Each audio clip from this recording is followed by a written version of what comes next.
What is up, everybody? Bill with Permaculture, Hop Farm, and I am out in the backfield right now, and I'm going to show you guys how my chickens are prepping another really big garden bed for me. I just got to give them the utensils to do it. So last night, probably about, 5 o'clock. It gets dark around 5:30 now. It's probably about 5 o'clock. I came back here, did some quick mowing on my zero turn, and raked up a bunch of piles of grass. Actually, I did a little video of it last night. There was a beautiful sunset. Let me show you. Out here doing some raking. Just mowed some lines, and I'm going to be throwing in the new chicken run over there. And I don't know if you guys can see it very well on this camera, but looking at a beautiful sunset right now.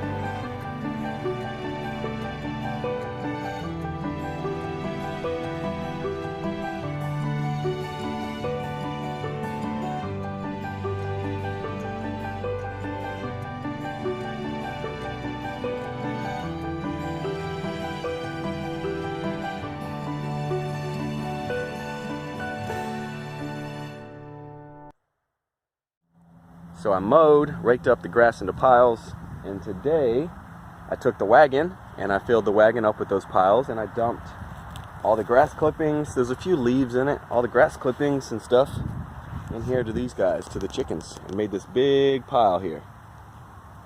Probably sitting about 4.5 foot tall, probably about 8 foot wide of grass clippings. Now what I'm going to be doing with this is I'm going to leave it right there. And by leaving this big old pile right there, the chickens are going to do what they're doing right now on it. Turn this around so I can show you guys. They're going to climb it. They're going to scratch it apart. They're going to eat the bugs that are in it, eat the grass. They're going to have a good old smorgasbord of bugs to eat from here, and they're going to spread it for me all over the place. And what that spreading of this grass clippings is going to do is it's going to drown out the other grass and clover and everything else that's down here. The onion grass, the good old onion grass, and the clovers that's down here, all that's going to be gone. Going to be smothered by this big old pile that the chickens are spreading out for me. And it gives them a great place to take a dust bath. It gives them something to do during the day. They can climb it. Plus, this pile will start heating up because of the composting that's going on in the middle. So if I wanted to, for a couple of days, as they take this thing apart, I'd put it back together. They can take it apart, scratch it apart in a few days, I'll put it back together. And that'd be a way to make a big old compost pile out of this as well. What I'm going to do is have them spread it for me. They're just going to play in it, scratch it as this girl over here is doing, and spread it all around. Now, y'all have heard me say something kind of about this style of gardening, style of growing food. It's called the Ruth Stout method. It's very easy.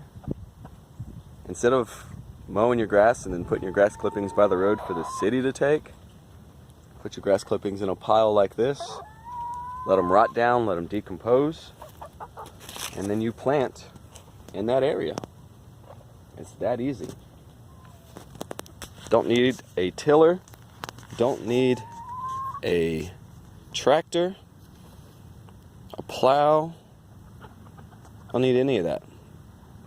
All that stuff could get this ground ready in, or the tractor, plow, tiller, in a day. You can have it ready. This is going to take months. You just need patience. See, that's a big thing I think farmers nowadays don't have is patience. They want to go in a couple $100,000 worth of debt to buy the best machines to be able to get the job done now, instead of building infrastructure or building their soils like they should be to grow food. We grow food in soil. These plows and tractors and tillers do nothing but degrade the soil. This method improves the soil, grows the soil.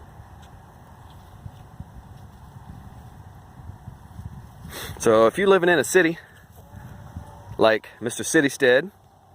He's a good channel to follow. If you guys are living in the city and looking for little ways to learn how to grow your own food, follow the Citystead. Use your neighbor's grass clippings. They're out there doing the work for you. When a neighbor rakes up all their leaves and put it by the road, be that crazy neighbor that goes and picks it up and puts it in your garden area. If you see your neighbor mowing their grass, bagging it up and putting it by the street, be that crazy neighbor that goes and grabs their bags of grass and throws it in your garden area. Now you will hear some people say watch out for that because you don't know what your neighbors are spraying on their lawn, which is true. You don't know what kind of fertilizers or fungicides, herbicides, anything like that they may be spraying just to keep their lawn purty, as they like to call it. So you might want to be a little bit careful. If you've got a neighbor with a perfectly manicured lawn, they probably spray stuff on it. Maybe just watch a little bit. If you got a neighbor that doesn't mow their grass but once a month and it looks like a jungle, you know those people aren't spraying stuff on their grass. So when they do cut it and give it to the city, go over there and get it before the city does. So those are a couple of tips just to be able to start your own garden. It doesn't take a lot. It takes, most people mow their grass anyways if you have grass. And if you don't have grass, or you don't have the opportunity to get a bunch of stuff like this, talk to landscaping companies. They're usually looking for places to drop that kind of stuff because they don't know what to do with it. Ask them to come by and, hey, you've got a load of grass clippings, go ahead and just drop it off to me. Or leaves, or wood chips, or anything like that. So over here, we got our big Ruth Stout style garden that we're working. Right next to the Back to Eden style that these chickens in the chicken tractor over here are working, which is wood chips. So we're gonna have two styles right next to each other. Now the grass would be, grass goes in more of a bacterial based environment. Wood chips, when they break down, they're more of a fungal based environment. So I'm gonna have two different types, more of a bacterial based, more of a fungal based, and let's see how the plants do in each spot. I'll be planting tomatoes in each spot, I'll be planting cucumbers in each spot. I'll be planting the same plants here in the Back to Eden method as I do in the Ruth Stout method. And we'll see the difference if a more bacteria based or fungal based system. Maybe a mix would be good. Maybe I need to take this huge pile here and put it over the wood chips. We'll have a fungal and a bacterial base, a good even. Maybe that's the key to grow anything you want to. I don't know, but I like experimenting. Hey look, someone left us an egg. Oh, y'all need some more bedding in there. Hey, bedding? We got a whole bunch of bedding right here. Might as well grab some bedding, right? Multiple uses for these grass clippings, guys. Multiple uses. Fertilizer, bedding, food, your animals, growing medium, weed suppression. Helps with, there we go, helps with water retention, no evaporation. If the water can't evaporate and stays in the ground, then you're going to have water retention. You don't need to water as much. Now, I've grown like this before. This isn't just an experiment that I'm trying now. If you've seen some of my previous videos, you've probably seen what I'm walking over to now, which is these guys in this chicken tractor over here working the same type of beds, Ruth Stout style beds, where I used cut grass clippings, aka hay, and these guys fit over these garden beds, and they come through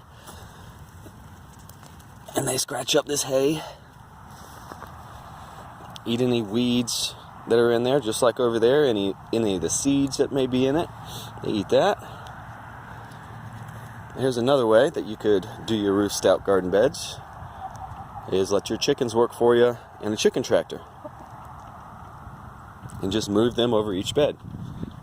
Here, and then here.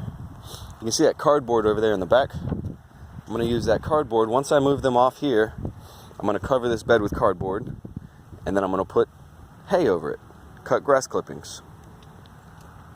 Cardboard is going to help with the weed suppression since they're not sitting out in it anymore, taking care of the weeds. Be an extra layer of weed suppression with the cardboard. Cardboard also breaks down, you know, the worms. If you ever lifted up a piece of cardboard or a piece of wood or something that's been laying on the ground for a while, there's always a lot of worms underneath it. Worms are good for your garden. So there'll be a concentration of worms underneath the cardboard. And their worm poo, the worm castings, will be good for the beds, just as the chicken poo is good for it. So they've done a good job at clearing these beds out. I'm gonna make one more pass. They're back at the beginning. They started on this bed. There's 14 beds in here, and they've been on all of them once. I'm gonna put them on the beds one more time, and then cover them with cardboard. Thank you real quick to everybody that's subscribed to the channel. We are past 150 subscribers now. That's awesome. And I just want to say, anyone that hasn't subscribed yet, go ahead and hit that subscribe button, the like, and a little bell notification so you know every time we put a new video out.